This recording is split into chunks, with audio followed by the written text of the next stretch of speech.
নমস্কাৰ বন্ধু বান্ধৱীসকল, আপোনালোক সকলোকে প্ৰণাম ইউটিউব চেনেললৈ স্বাগতম জনাইছোঁ। আৰু মই আজি বৰ্তমান উপস্থিত আছোঁ শ্ৰীমন্ত শংকৰদেৱ শংকৰ ৯৪ সংখ্যক বাৰ্ষিক অধিৱেশনত। আৰু আজি হৈছে ৮ তাৰিখ। আজি পতাকা উত্তোলন আৰু ভাগৱত ভ্ৰমণ কৰিব, মই আপোনালোকক দেখুৱাম। আৰু আজি ৰাতিপুৱাৰ ভাগতে মই শ্ৰীমন্ত শংকৰদেৱ শংকৰ ৯৪ সংখ্যক বাৰ্ষিক অধিৱেশনৰ পতাকা উত্তোলন কৰা স্থলীত উপস্থিত আছোঁ। আৰু আপোনালোকক মই ইয়াৰ পৰিৱেশটো এবাৰ দেখুৱাই লৈছোঁ। ইয়াত মানে যথেষ্টখিনি ভকত বৈষ্ণৱ সমবেত হৈছে। আৰু আপোনালোকে দেখিছে ইয়াতে মানে আজি পতাকা উত্তোলন কৰিব আৰু ইয়াৰ পিছতে মানে ভাগৱত ভ্ৰমণ কৰিবলৈ যাব। আৰু লগতে আছে মানে বৰ্ণিল শোভাযাত্ৰা। মই আপোনালোকক ভিডিঅ'টোৰ একেবাৰে শেষৰ ফালে দেখুৱাম। আপোনালোকে ভিডিঅ'টো স্কিপ নকৰি একেবাৰে শেষলৈ চাই থাকিব।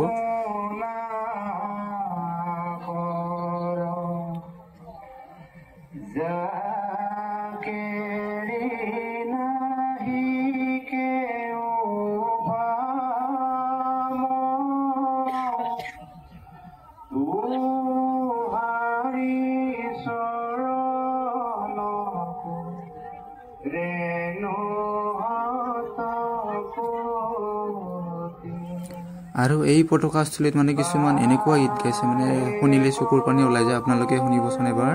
কেনেকুৱা পাইছে।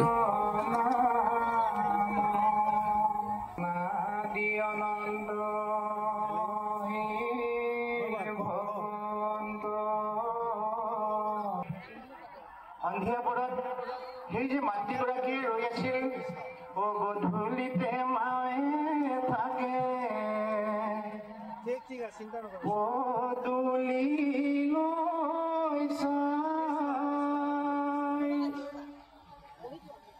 কেতিয়া আহিব কানাই মুৰুলিব যায়। মৰম লগা কানাই সন্ধিয়া পৰত কেতিয়ানো ঘৰলৈ আহিব, কেতিয়ানো ঘৰলৈ আহিব, এইবুলি আশা আৰু হেঁপাহেৰে মাতৃগৰাকীয়ে পদূলি মুখত বাট চাই থকাৰ দৰে আজি লক্ষ লক্ষজন ভকতে এই বাৰ্ষিক অধিৱেশনলৈকে বাট চাই থাকেও। বন্ধু, এই শুভক্ষণত তুমি যতেই আছা, অতি সোনকালে এই স্থানলৈকে আহা। সমস্তজন ভকত বৈষ্ণৱে অনাদি অনন্ত শ্ৰীহৰিৰ গুণগান গাব, আমিও বিলীন হৈ তাতেই একমত হওঁ। আমাৰ আৰাধ্য দেৱবন্ধ আৰু আমাৰ গুৰু শ্ৰীমন্ত শংকৰদেৱ। সেয়েহে আহক আমি গুৰুজনাক এবাৰ স্মৰণ কৰোঁ আৰু ভগৱন্তক আমি আৰাধনা কৰোঁ। কৃষ্ণ আমাৰ ইষ্ট দেৱ শংকৰ আমাৰ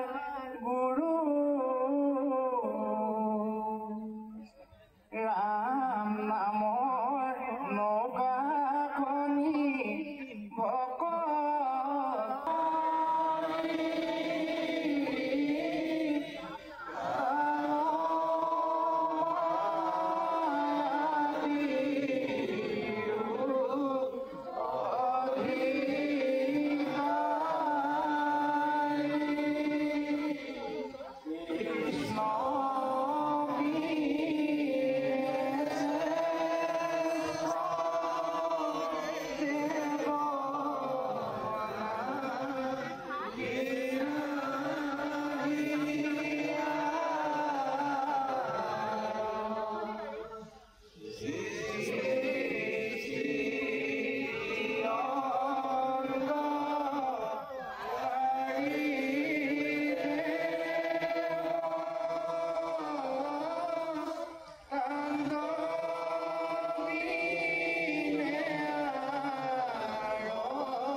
আৰু এয়া হৈছে মানে পতাকা উত্তোলন কৰাৰ আগমুহূৰ্তত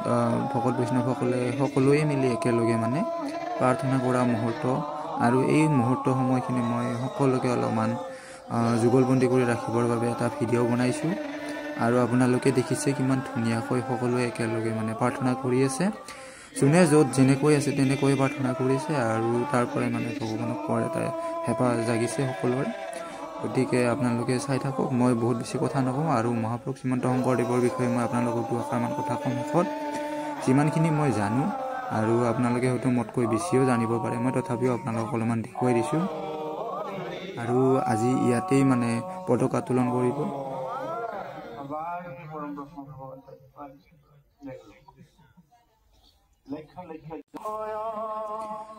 আৰু আপোনালোকে দেখি থকা বাপজনাই কিমান ধুনীয়া ধুনীয়া কথা কৈছে আপোনালোকে এবাৰ শুনকচোন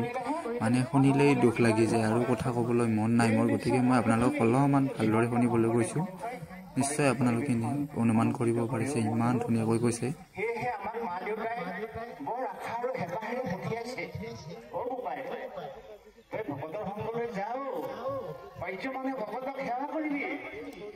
যিসকল ভকত বৈষ্ণৱে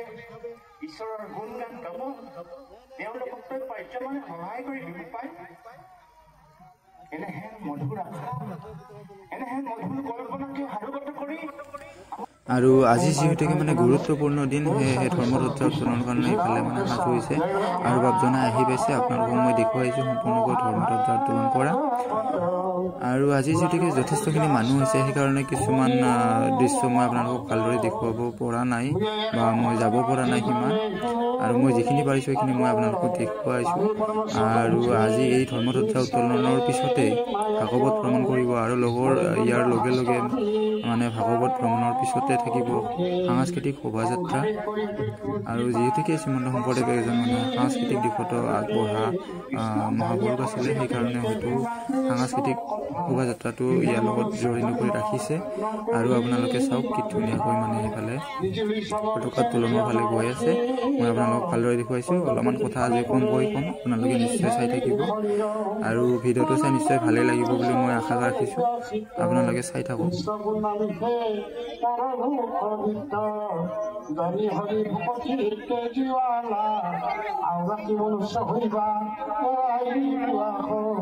ভক্তরে গলত বন্ধা মাধবর নাম কৃষ্ণ কি করে কহে বোলা রাম রাম বোলা রাম রাম ও হরি ও রাম জয় মহাবিষ্ণু শংকৰদেৱৰ এখন নাম ধৰ্মৰ শ্ৰীমন্ত শংকৰ সংঘৰ ও হৰি ও ৰাম কৃষ্ণ সেৱা যাইছিলো অপৰাধ মাৰ্জনা খুজিছো সময়ৰ প্ৰতি ভগৱতী ৰাখি ও ৰাম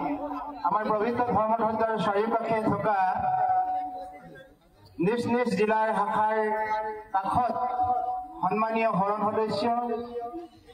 সন্মানীয় কাৰ্যনিৰ্বাহক সমিতিৰ সদস্য জিলা সভাপতি সম্পাদক তথা আই কল্যাণ সমিতিৰ পূজনীয় বিষয়ববীয়াসকলক আমি তেখেতসকলৰ বাবে সাজু কৰি ৰখা আসনত অধিষ্ঠিত হ'বলৈ বিনম্ৰতাৰে সেৱা জনাইছোঁ গানিকা দলৰ শিল্পীসকলক ইতিমধ্যে নিজ নিজ স্থানত অধিষ্ঠিত হ'বলৈ আমি বিনম্ৰতাৰে সেৱা জনাইছোঁ আৰু যিসকল সদাশয় ভকত বৈষ্ণৱে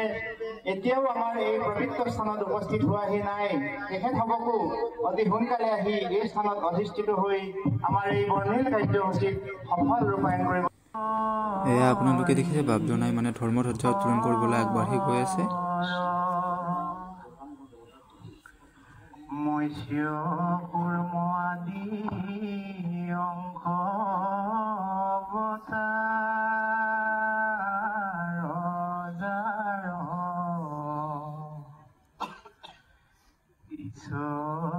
কৃষ্ণ কোটি কোটি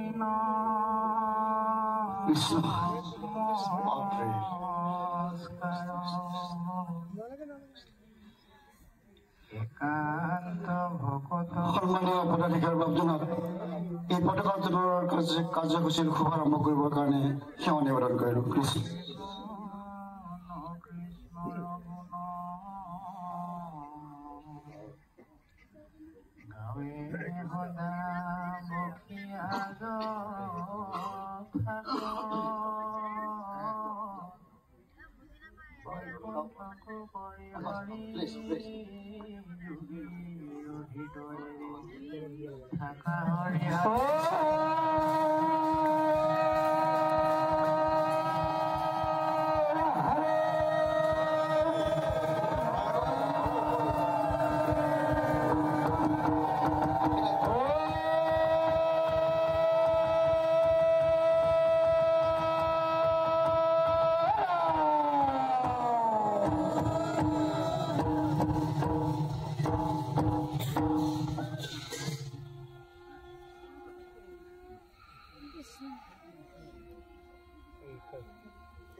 আজি বৈষ্ণৱ পণ্ডিত মহাৰাম চুতীয়া সমন্বয় ক্ষেত্ৰ মহাবন্ধা এৰলদলি পথাৰ ঐতিহ্যপূৰ্ণ যোৰহাট জিলাৰ এই মহাপুণ্য ক্ষেত্ৰত এই মহাপুণ্যক্ষণত এই মহা বৈকুণ্ঠ স্বৰূপ দ্বিতীয় গোবিন্দ স্বৰূপ এই পবিত্ৰ ক্ষেত্ৰত সমবেত হোৱা আমাৰ ভগৱন্তৰ চৈতন্য মূৰ্তি স্বৰূপ লক্ষ লক্ষ ভগত বান্ধৱ আইমাতৃ যুৱক যুৱতী আমাৰ বুদ্ধ বনিতা বাপ বান্ধৱ আইমাতৃসকল সহৃদয় ৰাইজ অসমৰ বিভিন্ন জাতি জনগোষ্ঠীৰ সমন্বয়ৰ ক্ষেত্ৰত বৰ্তমান এই এৰালতলী পথাৰ মহাবন্ধৱ এৰালতলী পথাৰ আজি দ্বিতীয় বৈকুণ্ঠপুৰত পৰিণত হৈছে, পুণ্যতীৰ্থত মহামিলনৰ মানৱ তীৰ্থত পৰিণত হৈছে। আজি এই পবিত্ৰ ধৰ্মধ্বজা শ্ৰীমন্ত শংকৰদেৱৰ চৰণ অধিৱেশনৰ পবিত্ৰ ধৰ্মধ্বজা আমি নীল আকাশত ইতিমধ্যে উৰুৱালো। এই ধৰ্মধ্বজা আমাৰ গুৰুৰ প্ৰতীক, আমাৰ দেৱৰ প্ৰতীক, আমাৰ নামৰ প্ৰতীক, ভগতৰ প্ৰতীক, আমাৰ ধৰ্মৰ প্ৰতীক, আমাৰ ঈশ্বৰৰ প্ৰতীক। এই পতাকা তলত আমি সমবেত হৈ আমি আজি মানৱতাৰ জয়গুণ গাবলৈ গৈছো, আমি মানৱতাৰ বিকাশৰ কথা কবলৈ গৈছো। আমি সমন্বয় বাৰ্তালৈ মহাপুৰুষ শ্ৰীমন্ত শংকৰদেৱে আজিৰ পৰা প্ৰায় 550 বছৰতকৈ আগতেই আমাৰ এই পুণ্যক্ষেত্ৰত অসম ভূমিত অলপ দূৰতেই বৰদোৱাত আবিৰ্ভাৱ হৈ ইয়াত বৰদোৱাৰ মাটিত ভৰি থৈ পেলাই আমাৰ গোটেই জগতবাসীক উদ্দেশ্য কৰি দুবহ মেলি তেওঁ আহ্বান জনাইছিলে। ভাৰত জাতীয় হৰি ভদ্ৰসকল ধৰা এইটো উপদেশ এৰা বজাৰ জীৱা কটাগাল জৰা ভেদা প্ৰৱেশ। গতিকে আমাৰ মানৱ জীৱন দুষ্প্ৰাপ্য সনাতনবোৰ এই দুষ্প্ৰাপ্য মানৱ জীৱন আমি পাই আমাৰ জীৱন কেনেকে সবল কৰিব লাগে, আমি মানৱতাৰ বাণীৰে কেনেকে আমাৰ জীৱন উদ্ভাসিত কৰি তুলিব লাগে, গোটেই মানৱ জাতিক কেনেকে কল্যাণৰ কাম কৰিব লাগে, সমন্বয়ৰ বাৰ্তালৈ, শান্তিৰ বাৰ্তালৈ, প্ৰগতিৰ বাৰ্তালৈ, সহযোগিতাৰ বাৰ্তালৈ, বিশ্বাসৰ বাৰ্তালৈ, আশ্বাৰ বাৰ্তালৈ আমি কেনেকে সমগ্ৰ মানৱ জাতিক বৈচিত্ৰ্য কুটুম্বকম কৰিব লাগে, আমি সকলো এই আত্মাস্বৰূপে ভগৱন্তৰ চৈতন্য মূৰ্তি স্বৰূপে কেনেকে আগবঢ়াই দিব লাগে, এই জাতি বৰ্ণ ধৰ্ম সম্প্ৰদায় সকলোকে এই আহ্বান জনাই মহাপুৰুষ দুজনে এখন বৰ অসমৰ ইয়াত ভেটি নিৰ্মাণ কৰিছিলে। আজিৰ পৰা প্ৰায় 400-500 বছৰতকৈ অধিক বছৰ পূৰ্বে এনেকুৱা এজন যুৱতাৰী এনেকুৱা এখন গোটেই বিশ্বৰ ভিতৰত যোৱা 30,000 বছৰৰ ভিতৰত আপুনি যদি গোটেই বিশ্বৰ ইতিহাস পঢ়িবলৈ যায়, গোটেই ধৰ্মৰ ইতিহাস পঢ়িবলৈ যায়, চকু ফুৰাই চাই দেখিবলৈ পাব যে মহাপুৰুষ গুৰুজনাৰ নিচিনা সৰ্বগুণী এগৰাকী মহাপুৰুষ বিশ্বৰবোধ ধৰ্মগুৰু বিশ্বৰবোধ আজিলৈ মই জন্মই নাই। যোৱা 3 সহস্ৰাব্দৰ ভিতৰত ইমান এনেকুৱা এজন মহাপুৰুষ আপোনালোকে নাপাব। আমি সকলো ধৰ্মগুৰুকে আমি সন্মান জনাও, শ্ৰদ্ধা কৰো, আমি সেৱা জনাও আৰু স্বীকৃতি দিওঁ, কিন্তু আমাৰ এই ধৰ্মগুৰুসকলে ধৰ্ম দিছে, ধৰ্ম নিদিয়াকে থকা নাই। সকলো জগতৰ মানুহৰ কল্যাণৰ কাৰণে সকলো যিমান ধৰ্মগুৰু আমাৰ বৈষ্ণৱ ধৰ্মগুৰুসকলে যি কৰিছিলে সকলোৱে মানুহৰ কল্যাণৰ কাৰণে কৰিছে, কিন্তু মহাপুৰুষ গুৰুজনাৰ প্ৰতিভাৰ ক্ষেত্ৰত সৰ্বমণি যি গুণ আছে কেৱল ধৰ্মকে থকালে ধৰ্ম আৰু মানুহৰ জীৱনৰ লগত কি সম্পৰ্ক আছে, ধৰ্ম সামাজিক জীৱনৰ লগত কি সম্পৃক্ত হৈ আছে, এই যুগসূত্ৰ কৰি সেৱক আৰু এই সেৱকৰ মাজত সেব্য বস্তু ভগৱন্ত কৃষ্ণদেৱ, সেৱক আমি ভকতসকল আৰু আমাৰ এই যুগসূত্ৰ ব্ৰিজ আমি কৰিব ভগৱানৰ ওচৰলৈ যোৱাৰ মাৰ্গ হ'ল ভক্তি মাৰ্গ। এই ভক্তি মাৰ্গ তেওঁ প্ৰতিষ্ঠা কৰিছিলে। ভক্তিৰ যুগেৰে ভগৱত প্ৰাপ্তি হ'ব পাৰে, জীৱনৰ ঈশ্বৰ প্ৰাপ্তি হ'ব পাৰে। কেৱল পৌত্তলিকতাবাদ বা নানা ধৰণৰ আচাৰ অনুষ্ঠানবিলাকে যিবিলাক অসাৰ্থক আচাৰ অনুষ্ঠানসমূহে ধৰ্ম হ'ব নোৱাৰে। ধৰ্ম মানে ঈশ্বৰ উপাসনা, ধৰ্ম মানে ভক্তি, ধৰ্ম মানে ঈশ্বৰ, ধৰ্মই আমাক কি শিকায়? ধৰ্মই আমাক সত্যৰ পূজা কৰিবলৈ শিকায়, ধৰ্মই আমাক প্ৰেমৰ পূজা কৰিবলৈ শিকায়, ধৰ্মই আমাক শান্তিৰ বাৰ্তা বিলাবলৈ শিকায়, ধৰ্মই সমন্বয়ৰ বাৰ্তা দিয়ে, ধৰ্মই অহিংসাৰ বাৰ্তা দিয়ে। যদি হিংসা য'ত থাকে তাত ধৰ্ম কেনেকৈ থাকিব? পোহৰ য'ত থাকে তাত এন্ধাৰ থাকিব নোৱাৰে, পোহৰ আৰু এন্ধাৰৰ সহাৱস্থান হ'ব নোৱাৰে, পাপ আৰু পুণ্যৰ সহাৱস্থান হ'ব নোৱাৰে, হিংসা আৰু প্ৰেমৰ সহাৱস্থান হ'ব নোৱাৰে। গতিকে মানুহক এই আমাৰ গুৰুজনে এই যুৱকে এই বাৰ্তাবিলাক দি একশৰণ হৰিনাম ধৰ্ম, সৰ্বোত্তম ধৰ্ম, আমাৰ এইটো বৈদিক সনাতন ধৰ্ম, যাক আমি বৈদিক সনাতন ধৰ্ম বুলি কৈছো। এই সনাতন ধৰ্মৰ মূল তত্ত্ব হ'লে এই কংসত বিগ্ৰহ বহুধা বৰন্তি। আমাৰ মূল বেদৰ যিবিলাক তত্ত্ব, সেই তত্ত্ববিলাক আহি মহাপুৰুষ গুৰুজনাই আমাৰ যি বেদান্ত তত্ত্ব, এই বেদান্ত তত্ত্ব আনি ভাৰতবৰ্ষৰ ভিতৰতে শংকৰ হে শুদ্ধম নামত ঈশ্বৰ ভক্তিৰ তত্ত্ব প্ৰসাৰিত শাস্ত্ৰ হাৰা জানি ইহাঙ্গ নজানি মূলে জীৱিকাৰ অৰ্থ ঘূৰে আপোনাৰ মহত্ব বহনি ধৰ্মই কি কৰিব লাগে আৰু শাস্ত্ৰ জানিব লাগিলে শাস্ত্ৰ সাৰ জনা আৰু শাস্ত্ৰ জনা কি কথা নহয় গতিকে ভগৱন্তৰ যিটো আমাৰ ভক্তি মাৰ্গৰে ঈশ্বৰ প্ৰাপ্তিৰ এই পথটো মহাপুৰুষ শ্ৰীমন্ত শংকৰদেৱ ঘূৰি জনাই নৱবৈষ্ণৱ আন্দোলনৰ যিসকল ধৰ্মগুৰু আছিলে সকলোৱে ভক্তি মাৰ্গ দৌৰি ৰৈছে জ্ঞান মাৰ্গ আৰু কৰ্ম মাৰ্গ নাকচ কৰিছে আৰু সেইটো মহাপুৰুষ আমাৰ পৰম গুৰু ভগৱন্ত কৃষ্ণদেৱেই কৈছে এই কৃষ্ণদেৱ কোন আমি চিনি ল'ব লাগিব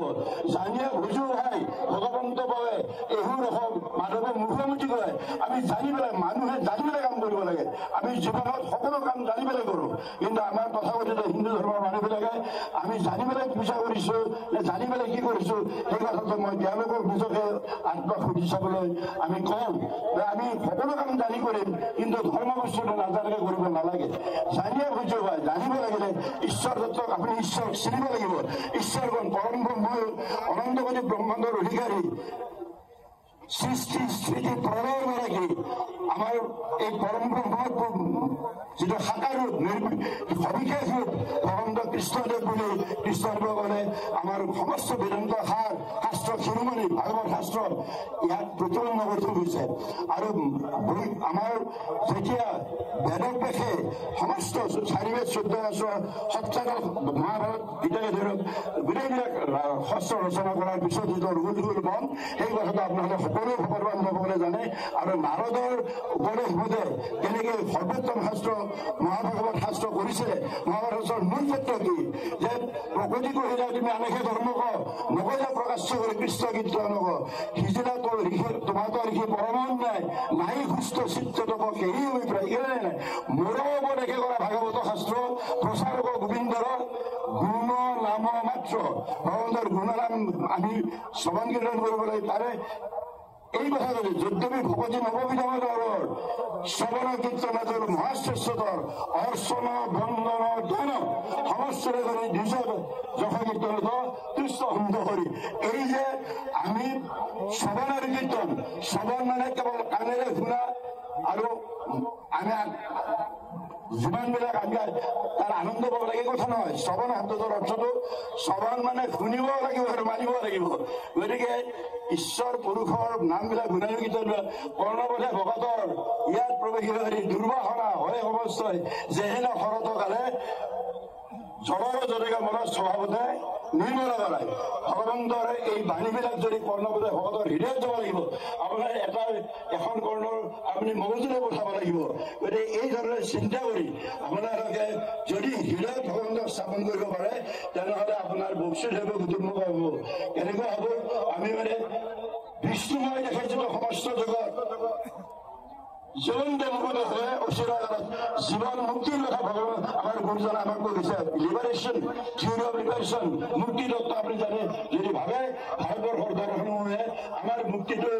মৃত্যুৰ পিছতে হোৱাৰ কথা হৈছে কিন্তু জীৱন মুক্তিৰ কথাটো কোনো দাৰ্শনিকে আমাক কোৱা নাই গতিকে মহাপুৰুষ গুৰুজনে কৈছে আমি জীৱনতে জীৱন মুক্ত হ'ব লাগে জীৱন মুক্ত হ'লে আমি কামনা বাসনা লালসা এইবিলাক সমস্ত নিয়ন্ত্ৰণ কৰি আমি কিছু পৰিমাণে হ'লেও বৈৰাগ্য পৰমতে হৃদয়ত যদি আমি ভগৱন্তক ঈশ্বৰ চৈতন্য মূৰ্তিৰূপে আমি হৃদয়ত স্থাপন কৰিব পাৰোঁ আমাৰ হৃদয়ত যদি ভগৱন্তক ৰাখিব পাৰোঁ তেনেহ'লে হাই মুখে বোলা নাম হৃদয় ধৰা ৰূপ এনেকৈ মুক্তি পাইবা কৈ লৈছোঁ এই মুখে নামটো বুলিছোঁ কিন্তু হৃদয়ত ৰূপটো ধৰিব লাগিলে আপোনাৰ এই অন্তখন কিমান সুনিৰ্মল কিমান পবিত্ৰ হ'ব লাগিব এই কথাবিলাক আমি নিজেই চিন্তা কৰিব পাৰোঁ চিত্ত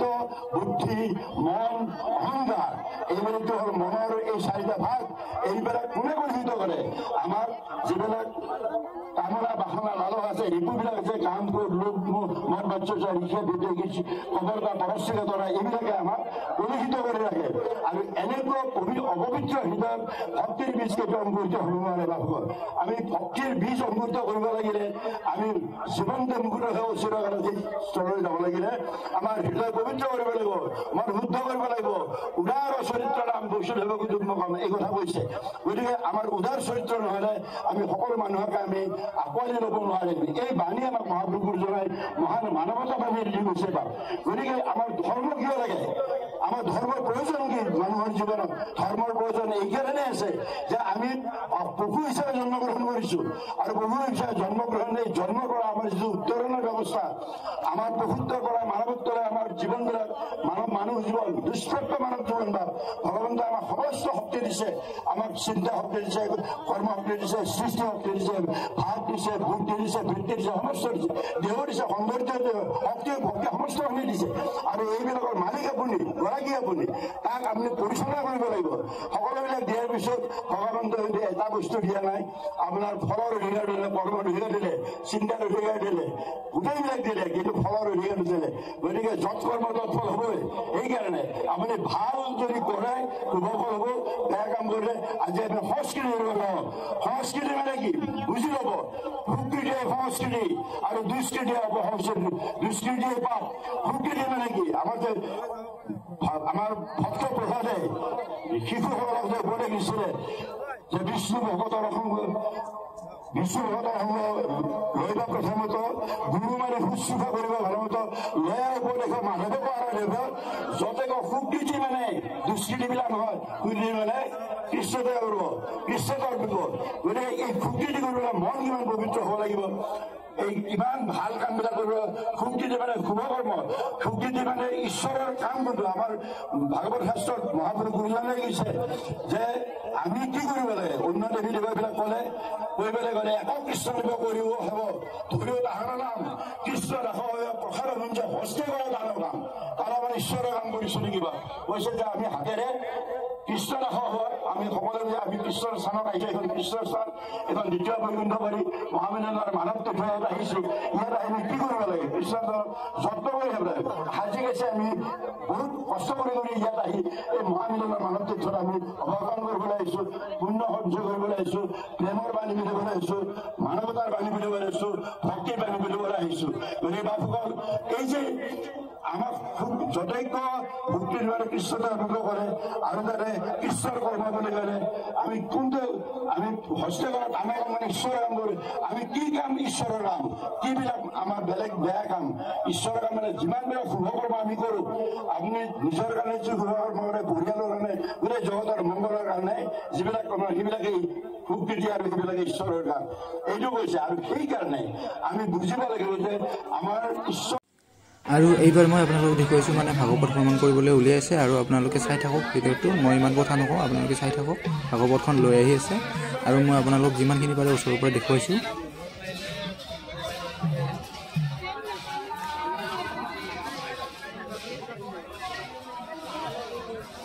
দুজনীমান ৰৈ দিবা নাযাবা লগত তাইৰ লগত কোন আছে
আৰু ভাগৱতখন আগে আগে গৈ আছে। এইবাৰ মানে বৰ্ণিল শোভাযাত্ৰা এফালে আৰম্ভ হৈছে, মই আপোনালোকক দেখুৱাই আছো।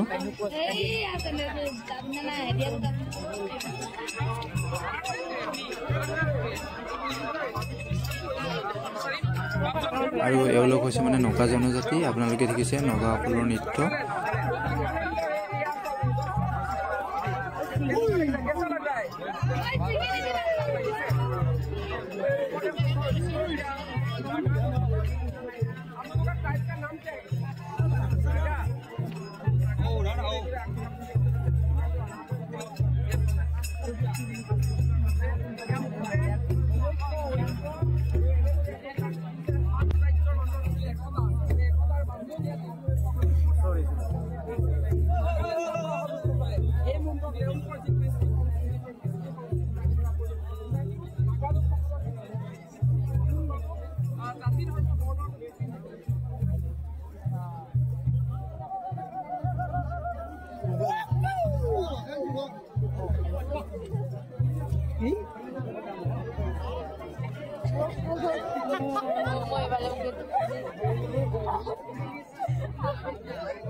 আৰু এয়া বৰ্তমান মানে শ্ৰীমন্ত শংকৰদেৱ সংঘৰ নৱসংখ্যক বাৰ্ষিক অধিৱেশনৰ বৰ্ণিল শোভাযাত্ৰা চলি আছে। মই আপোনালোকক ভিডিঅ'টোত যিমান পাৰে দেখুৱাই আছোঁ আৰু আপোনালোকে চাই থাকক।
আৰু এইবাৰ মই সন্ধিয়া সময়ত মানে ভোজনালয়ত উপস্থিত আছোঁ। মই আপোনালোকক দেখুৱাইছোঁ ভোজনালয়ৰ পৰিৱেশটো। আৰু আপোনালোকে দেখি নিশ্চয় অনুমান কৰিব পাৰিছে কিমান বৃহত্তৰ এটা এৰিয়া মানে ভোজনালয় হিচাপতে নিৰ্মাণ কৰি উলিয়াইছে। আৰু চাওক ইয়াত মানে লাখ লাখ ভকত বৈষ্ণৱ একেলগে খানা খাব পাৰে। আৰু ইয়াত মোটামুটি ধৰক 5 লাখমান মানুহ একেলগে খাব পাৰিব। আপোনালোকে দেখিছে এটা লাইনত কিমান দীঘল গৈ আছে। আৰু ইয়াত মানে ঠেলা গাড়ীৰে ভাত নিবলগীয়া হৈছে। আৰু এইফালে মই আপোনালোকক অলপমান ভাত খাই থকা দেখুৱাইছোঁ। আৰু ইমান দীঘলীয়া শাৰী মানে ভাত আঞ্জা দিবলৈ অলপ কষ্ট হয়, যিয়ে নহওক। আৰু মই এইবাৰ মানে অলপমান এইফালে ৰান্ধনি ঘৰৰ ফালে চাম। এইফালে মানে মোটামুটি 500মান চৌকা হ'ব চাগে। আৰু চৌকাবিলাকত যিবিলাক থালি বহাইছে বহুত ডাঙৰ। মই আপোনালোকক অলপমান দেখুৱাই দিছোঁ। থালিবিলাক চাওকচোন, ইমান ধুনীয়া মানে ডাঙৰ থালি বহাইছে, যাতে মানে